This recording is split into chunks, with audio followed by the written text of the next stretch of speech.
প্রায় শেষ হয়ে আসছে ইংলিশ ক্লাব ফুটবলের 2023-24 মৌসুমের লড়াই, যেখানে প্রিমিয়ার লিগ থেকে এরই মধ্যে চ্যাম্পিয়ন্স লিগের টিকিট নিশ্চিত করেছে আর্সেনাল, লিভারপুল ও ম্যানচেস্টার সিটি। এখন বাকি থাকা চতুর্থ দলটি নিয়ে যত আলোচনা, সে পথে এগিয়ে আছে দুই দল, এমিলিয়ানো মার্তিনেজের অ্যাস্টন ভিলা আর টটেনহাম হটস্পার।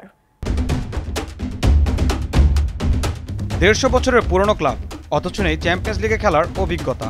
এমন এক দল অ্যাস্টন ভিলাকে নিয়েই এবার স্বপ্নের পথে ছুটে চলেছেন বিশ্বকাপজয়ী আর্জেন্টাইন গোলরক্ষক এমিলিয়ানো মার্তিনেজ। চলতি মৌসুমের শুরুতেই অ্যাস্টন ভিলাকে চ্যাম্পিয়ন্স লিগে খেলানোর চ্যালেঞ্জ নিয়েছিলেন এমিলিয়ানো। তিনি তার কথা রেখে চলেছেন। ভিলার ঢাল হয়ে একাই লড়াই চালিয়েছেন প্রতিপক্ষের সাথে। সবশেষ চেলসির সাথে ড্র করে ইউরোপের ক্লাব ফুটবলের শ্রেষ্ঠত্বের লড়াইয়ের পথে অনেকটা এগিয়ে গেছে ভিলা। তার আগে সাবেক ক্লাব আর্সেনালকে বলতে গেলে মার্তিনেজ একাই হারিয়েছেন। দুর্দান্ত 5টি সেভ দিয়ে অ্যাস্টন ভিলার পথ আরও সুগম করেছেন তিনি। তার হাত ধরে ইউরোপা কনফারেন্স লিগের সেমিফাইনালের নাম লিখিয়েছিল ভিলা। তবে সেমির প্রথম লেগেই অখ্যাত দল অলিম্পিয়াক্সের কাছে ভিলা হেরে গেছে 4-2 গোলে। ফাইনালে যাওয়ার পথে এই হার তাদের জন্য ছিল একেবারেই অনাকাঙ্ক্ষিত। তবে যেখানে মার্তিনেজ আছে সেখানে দ্বিতীয় লেগে থাকতে পারে বড় চমক।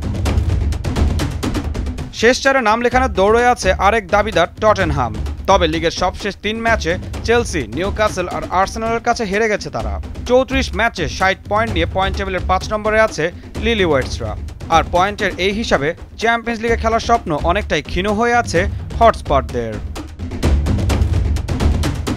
এখন বড় কোনো অঘটনই পারে লিলিওয়াইটদের স্বপ্ন বাঁচিয়ে দিতে। তবে অ্যাস্টন ভিলার আছে এমিলিয়ানো মার্তিনেজ।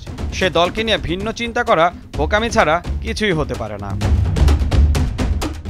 ঈশান হাসান, দীপ্ত স্পোর্টস।